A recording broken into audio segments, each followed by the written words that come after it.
Bismillahirrahmanirrahim. Assalamualaikum warahmatullahi wabarakatuh. Alhamdulillahi rabbil alamin. Wassalatu wassalamu ala asyrafil anbiya'i wal mursalin Nabiyina Muhammadin wa ala alihi wa sahbihi ajma'in. Rabbi shrah li sadri wa yassir li amri wahlul 'uqdatam min lisani yafqahu qawli. Jamaah pengajian maghrib sampai isya yang kami muliakan, pembahasan kita pada malam ini, walaupun kita sudah baca pada pertemuan-pertemuan sebelumnya, namun kita akan menjelaskan ayat yang ke-7 dan ke-8 masih dari surah Al-Hujurat. A'udzu billahi minasy syaithanir rajim. Wa'lamu anna fiikum Rasulullah law yuti'ukum fi katsirin minal amri la'anittum walakinna Allah habbaba ilaykumul iman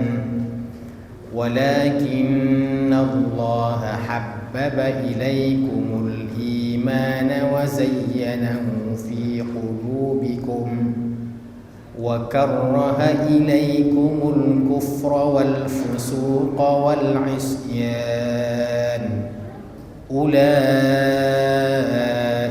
humur rasyidun fadlan minallahi wa ni'mah wallahu 'alimun hakim.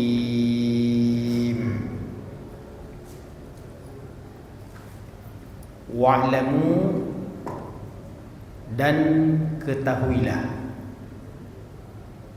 Jadi ini redaksi yang berbentuk jamak. Kalau untuk satu orang, wa'lam. Kalau untuk dua orang, wa'lama. Kalau untuk tiga orang ke atas, dan itu sudah masuk dalam kategori jamak, wa'lamu, dan ketahuilah kalian semuanya. Berarti ayat ini bersifat umum kepada setiap orang-orang yang beriman, baik orang beriman di zaman Nabi ataupun orang-orang beriman yang hidup setelah Nabi Sallallahu Alaihi Wasallam dan mengaku sebagai pengikut daripada Nabiullah Muhammad Sallallahu Alaihi Wasallam.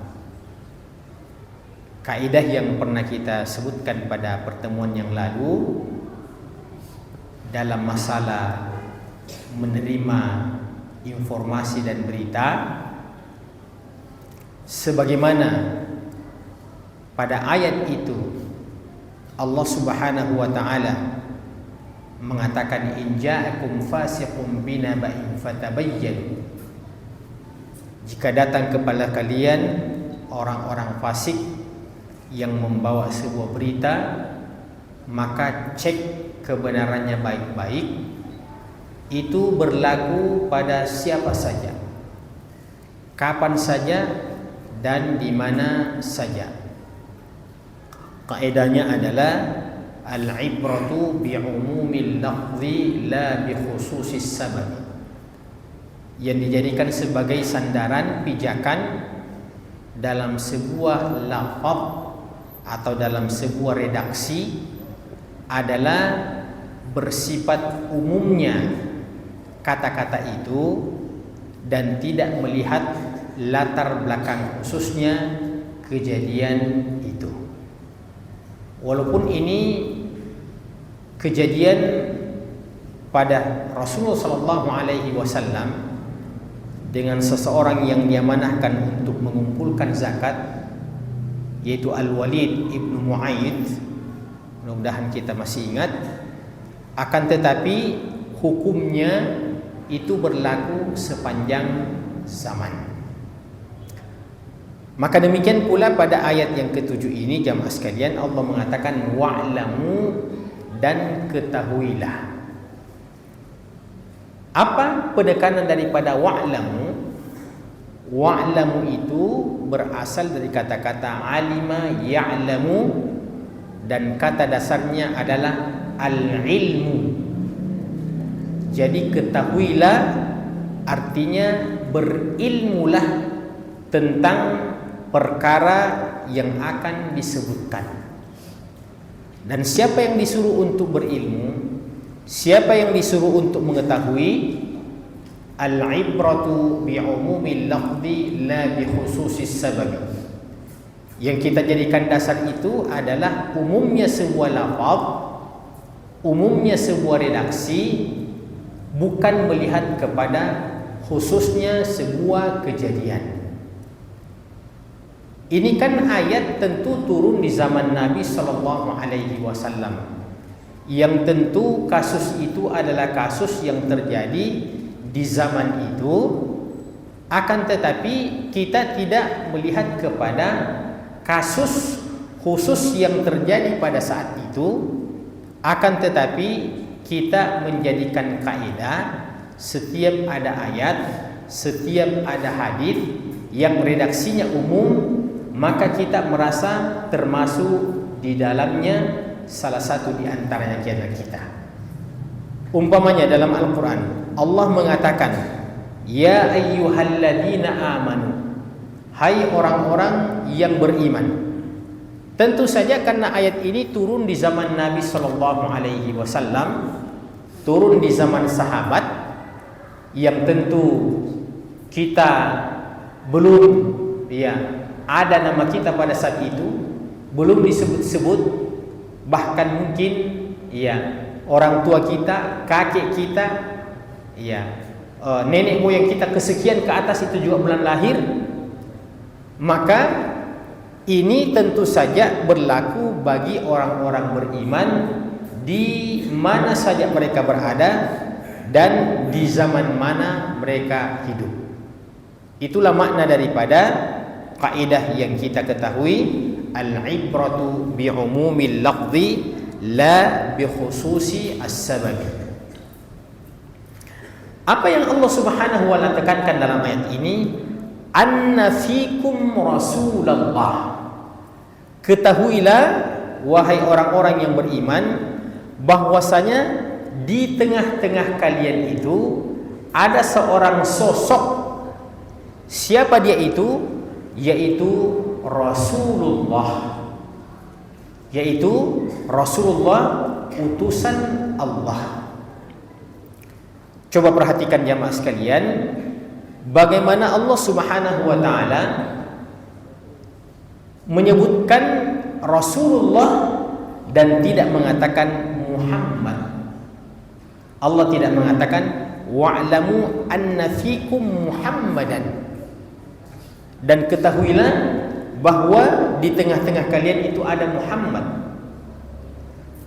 Akan tetapi Allah mengatakan wa'lamu anna fikum Rasulullah.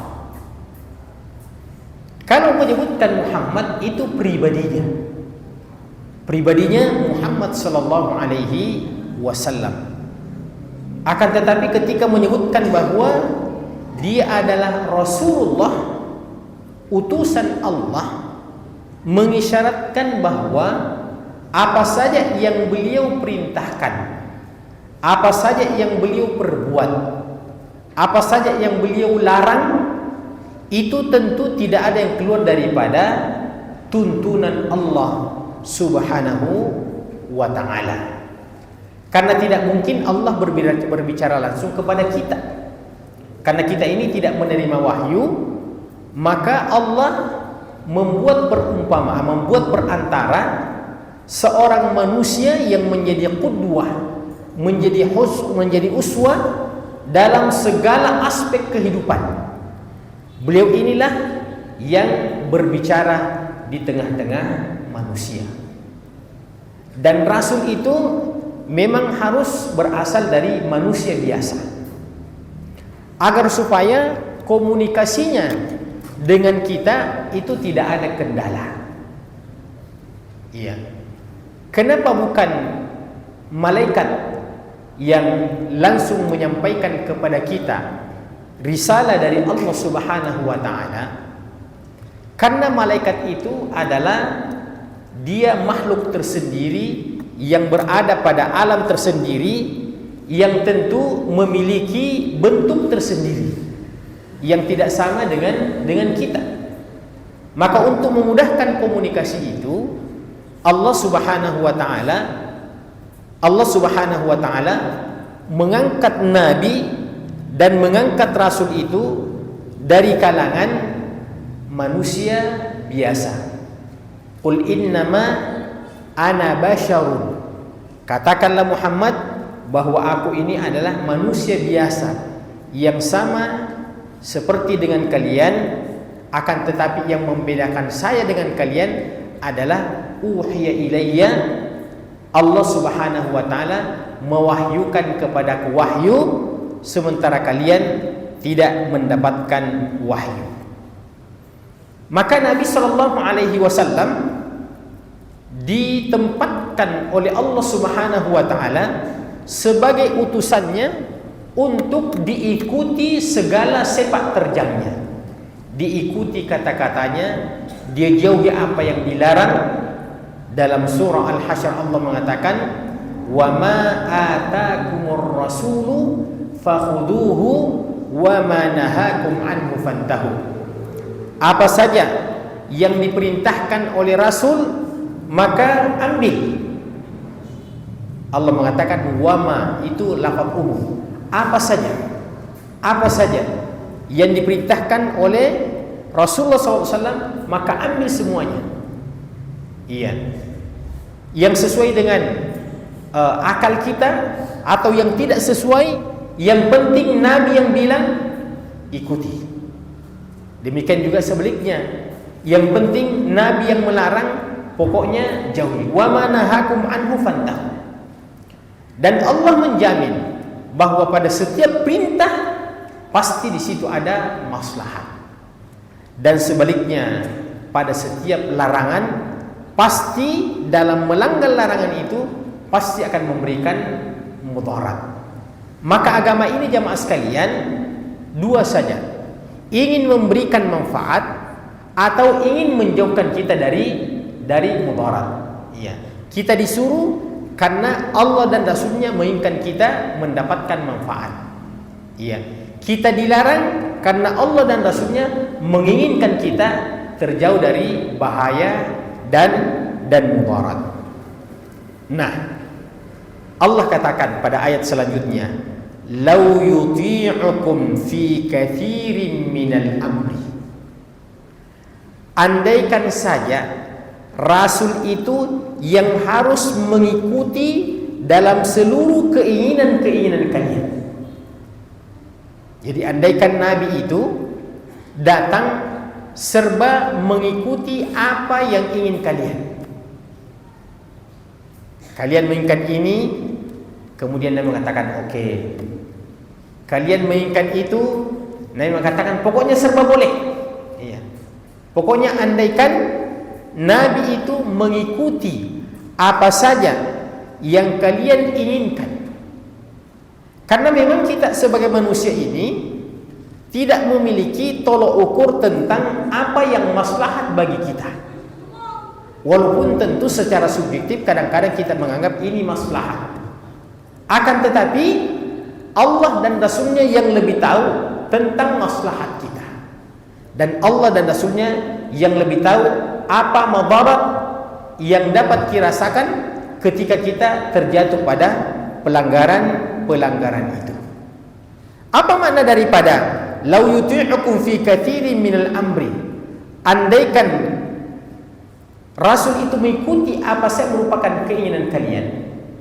Maksudnya yang asal itu adalah kalian harus mengikuti apa saja yang dikatakan dan apa saja yang dicontohkan oleh Rasulullah sallallahu alaihi wasallam. Apa konsekuensinya andaikan Rasulullah mengikuti apa saja merupakan keinginan kita? Allah katakan la'anittum, niscaya kalian akan mendapatkan kesusahan dalam kehidupan ini. Makanya Allah Subhanahu wa taala mengatakan wa asa an takrahu syai'an wa huwa khairul lakum wa asa an tuhibbu syai'an wa huwa syarrul lakum wallahu ya'lamu wa antum la ta'lamun. Bisa jadi ada sesuatu yang kau tidak suka, tapi Allah bilang itu yang lebih baik bagimu. Sebaliknya bisa saja ada sesuatu yang kalian suka, tapi itu buruk bagi kalian. Wa asa an takrahu syai'an wa huwa khairul lakum wa asa an tuhibbu syai'an wa huwa syarrul lakum. Jadi bisa saja ada sesuatu yang kalian tidak suka, iya, benci, akan tetapi itu yang lebih baik bagi kalian. Dan sebaliknya bisa saja ada sesuatu yang kalian suka, tapi sesungguhnya itu tidak baik bagi kalian. Nah, siapa yang paling objektif untuk mengetahui kemaslahatan dan mudarat kita? Yaitu hanya Allah dan Rasulnya. Makanya Allah mengatakan wallahu ya'lamu wa antum la ta'lamun. Wallahu ya'lamu wa antum la ta'lamun. Dan Allah yang lebih tahu sementara kalian tidak mengetahuinya. Subhanallah. Setiap ada perintah yang mungkin dalam melaksanakan perintah itu ada tantangan-tantangan, ada rintangan-rintangan, ada ketidaknyamanan. Maka sesungguhnya ketidaknyamanan itu adalah sebuah proses untuk sampai kepada kenyamanan dan kebahagiaan. Contoh jemaah sekalian, contoh dalam Islam ada syariat puasa. Ada syariat puasa. Puasa itu ya banyak sekali yang ditahan. Iya, ditahan makan, ditahan minum, ditahan hubungan suami istri. Ya. Itu kan asalnya sesuatu yang halal, ya. Maka karenanya orang yang berpuasa itu salah satu di antara orang yang masuk dalam kategori paling tinggi ketakwaannya, karena orang yang berpuasa itu pada dasarnya bukan meninggalkan sesuatu yang asalnya haram. Kalau seperti minum khamar, ya memang tidak pernah tidak halal, tidak pernah tidak haram itu khamar. Judi tidak pernah tidak haram itu judi, ya. Mencuri tidak pernah, itu adalah larangan haram yang paten sejak dulu sampai pada hari kiamat, tidak akan pernah berubah. Akan tetapi ketika kita berpuasa, pada dasarnya meninggalkan sesuatu yang hukum asalnya halal, ya. Makan minum kan hukum asalnya mubah, hukum asalnya halal, ya. Hubungan suami istri kan hukum asalnya halal, boleh.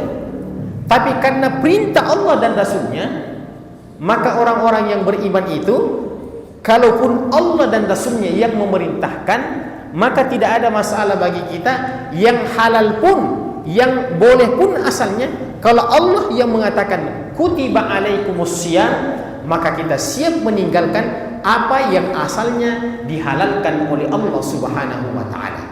Maka ini salah satu di antara puncak ketaatan kita kepada Allah Subhanahu wa taala.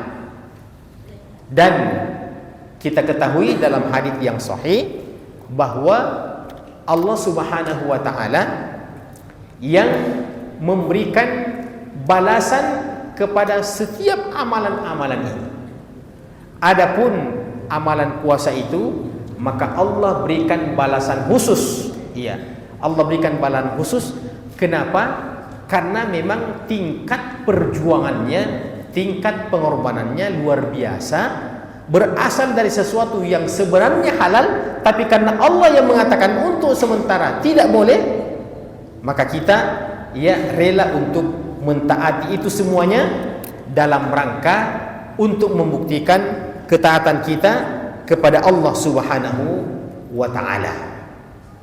Maka apa yang terjadi ketika kita melaksanakan ya ibadah puasa itu, jamaah sekalian? Ternyata kita mendapatkan kemaslahatan di situ. Apa di antara bentuk kemaslahatan yang sifatnya segera? Di antaranya Allah Subhanahu wa taala memperbaharui bentuk kebahagiaan kita dan kegembiraan kita. Nabi mengatakan lis-shaimi farhatan. Orang yang berpuasa itu memperoleh dua bentuk kegembiraan dan kebahagiaan. Satu kegembiraan dan kebahagiaan yang Allah percepat dalam kehidupan dunia ini. Satu bentuk kebahagiaan dan kegembiraan yang Allah tunda. Kebahagiaan dan kegembiraan yang Allah percepat yaitu inda fitrihi, di saat kita berbuka puasa. Di saat kita berbuka puasa. Iya. Coba kita bayangkan jamaah sekalian, segelas air yang seperti ini. Ya. Di saat kita tanpa batas, mau minum kapan saja, mau makan kapan saja. Iya. Artinya kita hargai juga yang namanya makanan dan minuman itu. Tapi tidak setinggi penghargaan kita ketika kita puasa. Iya. Coba bayangkan di saat kita puasa, ya, menjelang maghrib, ya, luar biasa. Segelas air itu kita pandang sesuatu yang sangat mahal. Iya, kita pandang sesuatu yang sangat mahal. Iya. Andaikan kita berandai-andai, Pak, bahwa kita tidak memperoleh air, terkecuali diangkat harganya ini 10 kali lipat. Iya. Kita tidak akan keberatan, Pak, karena itu untuk menyongsong daripada kegembiraan kita. Makanan yang biasa-biasa, minuman yang biasa-biasa, di saat kita tidak berpuasa berubah menjadi sebuah nikmat yang kita hargai di saat kita puasa. Ya, kita sering lihat jam, sudah jam berapa? Padahal waktu itu tidak akan berubah, Pak. Ya, kita tanyakan, kita tidak tanyakan sudah jam berapa, tetap saja begitu. Tapi itu ungkapan kegembiraan. Ya, itu ungkapan kegembiraan. Begitu kita ya memulai berbuka berbuka puasa, maka dhahaba dhama wabtallatil uruqu wa thabatal ajru insyaallah. Telah hilang ya rasa haus itu dan telah basah kerongkongan. Jadi sudah hilang capeknya, Pak, sudah hilang perjuangannya. Wa thabatal ajru insyaallah. Yang tersisa, yang tertinggal adalah pahala di sisi Allah Subhanahu wa taala. Lapar-lapar itu, susah-susah itu memang kita rasakan, Pak. Ya, di saat kita berbuka puasa sudah hilang. Dan yang paling luar biasa sekali adalah di mana amalan yang kita kerjakan satu kali itu ternyata inilah yang ditabungkan oleh Allah Subhanahu wa taala di hari kemudian kelak nanti. Jadi kegembiraan yang kita rasakan dalam kehidupan dunia ini itu baru muqaddimanya kegembiraan. Puncaknya kegembiraan itu adalah wa farhatun 'inda liqa'i rabbih, yaitu gembira ketika dipertemukan dengan Tuhannya, karena pada saat itulah betul-betul kita akan menerima ganjaran dan pahala daripada apa yang pernah kita lakukan pada masa yang lalu. Maka yang pertama kita harus memperbaiki persepsi kita tentang apa yang menjadi aturan-aturan dalam kehidupan kita. Kita sebagai orang-orang yang beriman itu dalam salah satu hadis disebutkan ad-dunya sijnul mu'minin wa jannatul kafirin.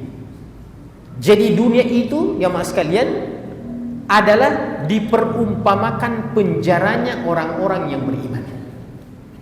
Namanya orang yang dipenjara, ya, tetap diberikan makan, tetap diberikan minuman, tetap diberikan kebebasan, tapi serba terbatas, ya. Dia serba terbatas. Ya, silakan makan, ada makanan dalam penjara. Oh, tapi tidak bisa kau seperti di warung, ya? Tidak bisa kau seperti di rumahmu, ya. Bukan juga terkungkung dalam dalam kamarnya, ada juga ruangannya, ya. Kadang-kadang olahraga juga, tapi kamu tidak bebas sebagaimana orang-orang yang berada di luar penjara. Maka kita sebagai orang-orang yang beriman ini, ya, memang serba terbatas ruang gerak kita. Ada aturan-aturan yang mengikat kita. Ya, kita diperbolehkan makan dan minum, tapi Allah bilang lagi, wa kulu washrabu, makan dan minumlah. Makan dan minumlah. Iya. Apa lanjutannya ayat itu? Allah tidak mengatakan makan dan minum sepuasmu, terserah kamu. Tapi Allah bilang wa kulu washrabu wa la tusrifu. Makan dan minumlah dan janganlah berlebih-lebihan. Iya. Nah, di situ letak daripada ujiannya itu, ketika puncak-puncaknya kita lapar, iya, kita masih mau makan, tapi tiba-tiba kita teringat jangan berlebih-lebihan. Nah, bagaimana ukurannya dalam agama itu, Pak? Iya. Tapi pintar dia cerita ini belum saya amalkan juga, Pak.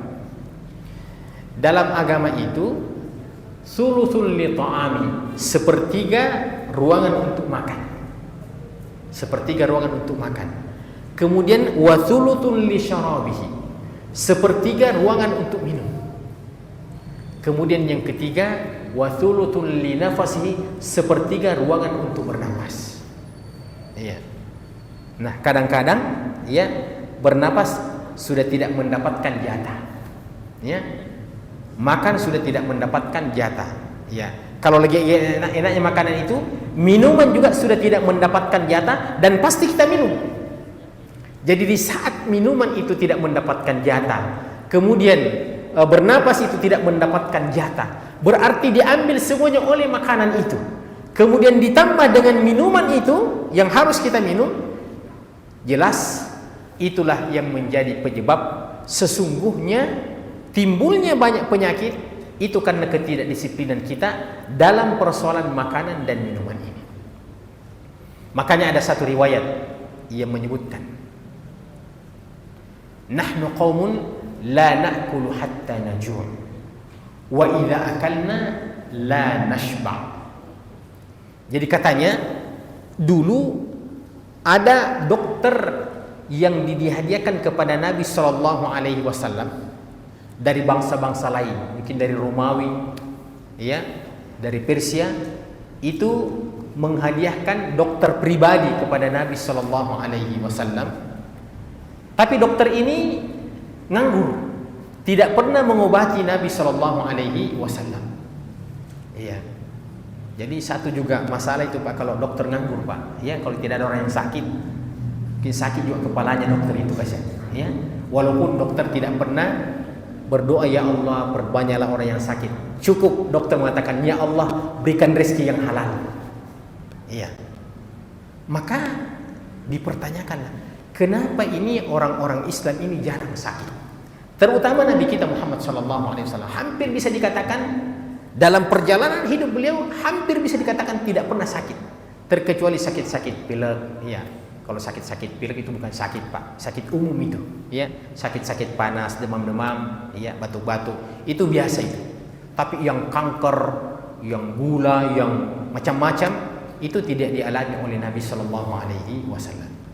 Ternyata jawabannya jemaah sekalian adalah nahnu qaumun la na'kulu hatta najum.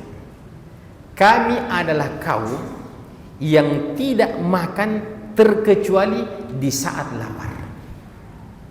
Ini kalau kita bisa amalkan ini, Pak, Masya Allah, insya Allah banyak rumah sakit yang kosong.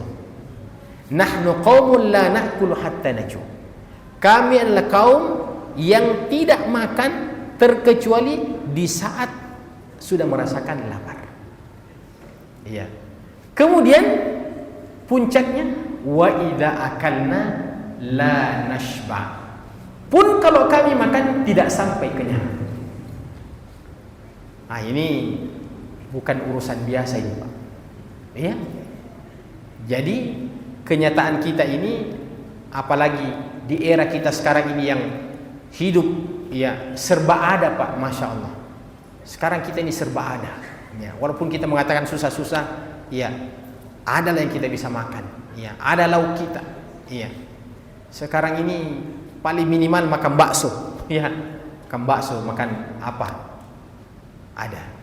Nah, andaikan kita bisa mengamalkan ini, dan itu sejalan wa kulu washrabu wa la tusrifu, maka kita akan melihat seperti apa yang terjadi pada diri Nabi Sallallahu Alaihi Wasallam.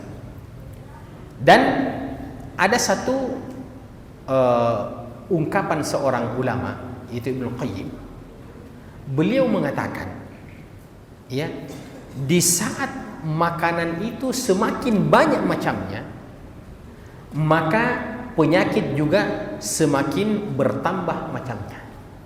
Jadi berbanding lurus dengan banyaknya macam-macam makanan, itu juga bertambah macam-macam penyakit. Nah, disitulah kita lihat dalam hadis Nabi Shallallahu Alaihi Wasallam itu lauknya tidak banyak macamnya, Pak. Tidak banyak macam. Kalau sudah ada roti, kemudian ada daging, ya. Kemudian ada cuka, ya.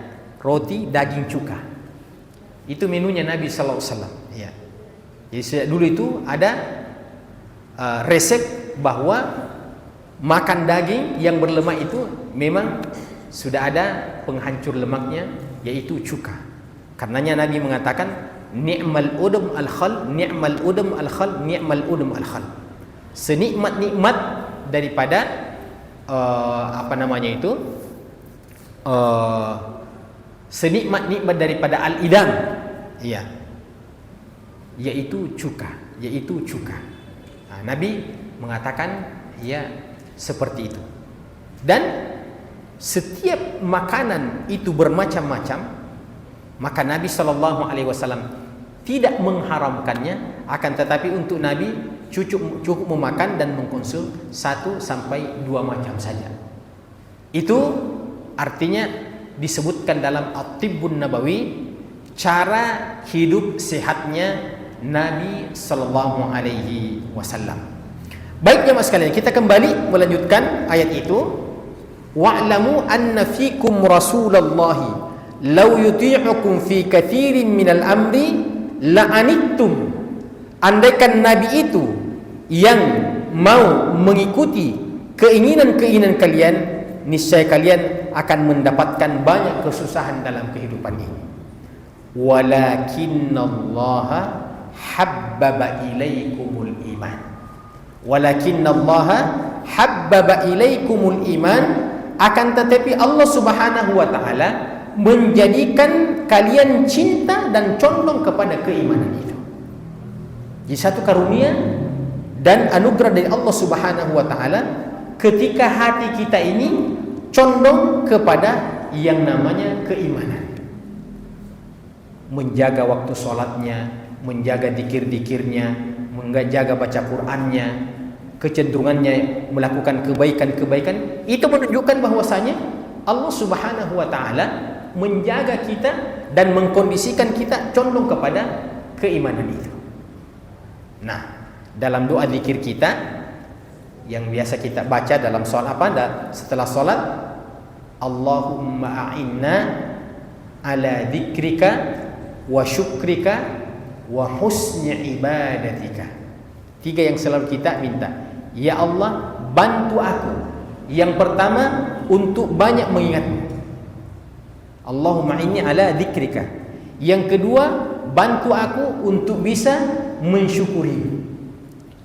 Sebab kalau engkau tidak membantu aku ya Allah dalam mensyukuri nikmatmu, sebanyak apapun nikmat yang engkau anugerahkan kepada saya, maka saya selalu menganggap itu kurang dan tidak pernah cukup.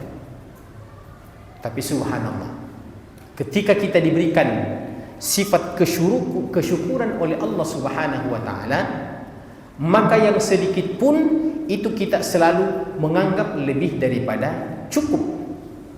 Karenanya Allah Subhanahu wa taala mengatakan kepada Nabi Ayub, ni'mal 'abdu innahu awwab. Nabi Ayub itu adalah salah satu di antara nabi yang paling ni'mal abdu, sebaik-baik hamba. Dia adalah sebaik-baik hamba karena dalam kehidupannya ini dia bersabar dari sesuatu yang sungguh andaikan kita mengalami daripada keadaan itu belum tentu kita bisa bersabar. Yang kedua, seorang nabi yang diberikan nikmat yang berlimpah ruah termasuk kekuasaan oleh Allah Subhanahu wa taala, yaitu Nabi Sulaiman. Dan Allah bilang pada Nabi Sulaiman sebagaimana Allah bilang sama Nabi Ayub. Inilah di antara dua nabi yang Allah berikan ujian yang berbeda. Satu, kenikmatan materi, kenikmatan kekuasaan, kenikmatan kesehatan yang Allah berikan padanya, Allah puji dengan mengatakan ni'mal 'abdu innahu awwab.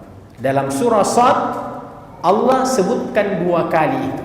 Satu pada Nabi Sulaiman yang mensyukuri nikmat, yang kedua satu pada Nabi Ayub yang bersabar ketika mendapatkan ujian. Berkata Sufyan ibn Uyainah, salah seorang ulama tabi'in, bahwa ketika kesyukuran dan kesabaran itu sama di sisi Allah Subhanahu wa taala, karena sama-sama diuji dan dikatakan padanya ni'mal 'abdu innahu awwab. Ketika kesyukuran dan kesabaran itu di sisi Allah itu sama kedudukannya, maka kata Sufyan ibn Uyainah, aku lebih memilih mendapatkan nikmat kemudian aku syukuri daripada mendapatkan musibah kemudian aku bersabar, karena kedudukan sabar sama dengan kedudukan syukur, atau kita balik, kedudukan syukur sama dengan kedudukan sabar. Maka kata Sufyan bin Uyainah, andaikan itu merupakan barang pilihan, maka kita pilih, kita diberikan nikmat oleh Allah Subhanahu wa taala, kemudian kita mensyukuri agar mendapatkan pujian ni'mal 'abdu innahu awwab. Walakinallaha habbaba ilaikumul iman. Akan tetapi Allah Subhanahu wa taala menjadikan kalian condong dan cinta kepada keimanan. Bagaimana contohnya jamaah sekalian? Kita diberikan kecondongan cinta kepada keimanan. Ini andaikan bukan karena petunjuk Allah Subhanahu wa taala. Bukan barang gampang itu untuk kita pergi sholat jamaah, apalagi 5 kali sehari semalam, Pak. Iya. Ada orang mungkin yang tidak belum bisa ya istiqamah seperti itu. Ketika melihat orang-orang yang konsisten rumah masjid, rumah masjid, rumah masjid, ya, dia bisa berkomentar diri, sembahyang terus kok itu, sembahyang, iya. Dan ada ya dekat-dekat rumah saya dulu itu, dia bilang, apa itu teman-teman, sembahyang terus, iya. Bahkan sedikit menanggapi agak miring, karena dikiranya orang yang rajin pergi sholat itu orang yang tidak punya pekerjaan. Jadi dia kira itu orang-orang yang rajin sholat ini kumpulan orang-orang nganggur. Iya. Sehingga ada isyarat bilang, kalau teman-temanmu katanya itu tidak punya pekerjaan, saya carikan pekerjaan. Saya bilang, Pak, ini orang-orang yang sholat ini, Pak, kita lihat sama-sama pakaiannya pakai songko, sama-sama ruku, sama-sama sujud. Itu cuma di masjid, Pak. Cuma di masjid. Setelah mereka meninggalkan masjid itu macam-macam, Pak. Ada pegawai, ada pejabat, ada kepala dinas, ada pedagang, ada direktur hotel, macam-macam, Pak. Iya. Cuma inilah baiknya kita menjadi orang-orang yang beriman, di mana kita ditolong oleh Allah Subhanahu wa taala. Dengan pekerjaan kita yang bermacam-macam itu, kita sampai di tempat ini dengan keadaan yang sama. Iya. Kita sampai tempat ini dengan keadaan sama. Iya. Kita kalau saling melihat seperti ini, Pak, kan saya tidak tahu, ya, kecuali yang mungkin pakaian tentara, oh kita tahu itu Pak tentara, yang pakaian pun oh Pak Pak polisi, ya. Tapi biar dia presiden, kalau dia pakaian biasa, ya, pasti kita tidak kenal kalau dia tidak perlihatkan wajahnya, ya. Nah, ini menjadi orang-orang yang beriman untuk taat kepada Allah Subhanahu wa taala. Itu betul-betul karena bantuan Allah Subhanahu wa taala. may yahdihillahu fala mudhillalah wa may yudlil fala hadiyalah. Siapa yang diberikan petunjuk oleh Allah, tidak ada yang dapat menahannya. Dan siapa yang disesatkan oleh Allah, tidak ada yang dapat memberinya petunjuk. Kalau kita lihat ini Pak, status kita. Kita ini adalah berasal dari orang tua yang biasa-biasa. Iya. Kita tidak dikenal sebagai keluarga ulama, ya, biasa-biasa. Ya. Apalagi anak presiden, ya, bukan. Ya. Andaikan kita anak presiden, ya mungkin bisa kita jadi cawapres juga. Ya toh, tapi kita orang biasa-biasa. Kita orang biasa-biasa. Dibandingkan ada orang keluarga Nabi dan Nabi menginginkan supaya dia beriman, tapi dia tidak mendapatkan petunjuk dari Allah Subhanahu wa taala. Siapa itu? Diabadikan dalam Al-Qur'an, tabbat yada abi lahabin wa tab. Abu Lahab itu Pak, paman langsungnya Nabi sallallahu alaihi wasallam.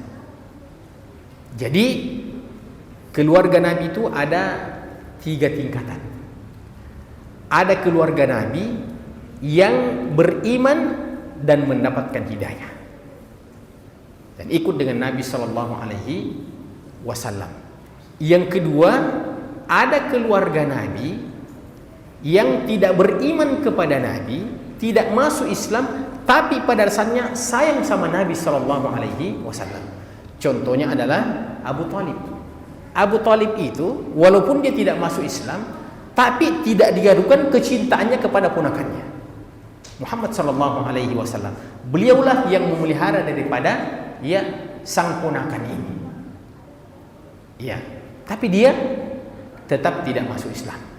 Di akhir hayatnya Nabi dituntun, ya ammi qul la ilaha illallah wa haju bika indallah. Wahai pamanku, bisa anda ucapkan la ilaha illallah, aku akan mempertahankanmu di hadapan Allah Subhanahu wa taala. Tapi apa yang terjadi? Yahdi man yasha wa yudhillu man yasha. Allah berikan petunjuk kepada siapa yang dikehendaki, Allah tahan petunjuk itu dari yang siapa yang dikehendaki. Turunlah firman Allah mengatakan, innaka la tahdi man ahbabta walakinallaha yahdi man yasha. Wahai Muhammad, karena Nabi itu menuntun, ayo ucapkan. Turun ayat itu mengatakan, engkau tidak dapat memberikan petunjuk sekalipun kepada orang yang paling engkau cintai, walakinallaha yahdi man yasha, akan tetapi Allah lah yang memberikan petunjuk kepada orang yang dikehendaki. Yang ketiga, ada keluarga Nabi yang memang tidak beriman kepada Nabi dan benci kepada Nabi sallallahu alaihi wasallam. Contohnya itu Abu Lahab. Dialah yang mengatakan kepada Nabi ketika mengumpulkan keluarga-keluarganya itu, beliau mengatakan, tabballaka ya Muhammad alihada jama'atana. Celaka betul engkau Muhammad, untuk urusan ini kan kamu mengumpulkan kita ini keluarga-keluargamu. Maka bukan Nabi yang menjawabnya, tapi langsung turun satu ayat memberikan proteksi dan perlindungan pada Nabi. Tabbat yada abi lahabi wa tabb, ma aghna anhu maluhu wa ma kasab, sayasla naran dzata lahab, wa imra'atuhu hammalatal hatab, fi jidiha hablum min masad.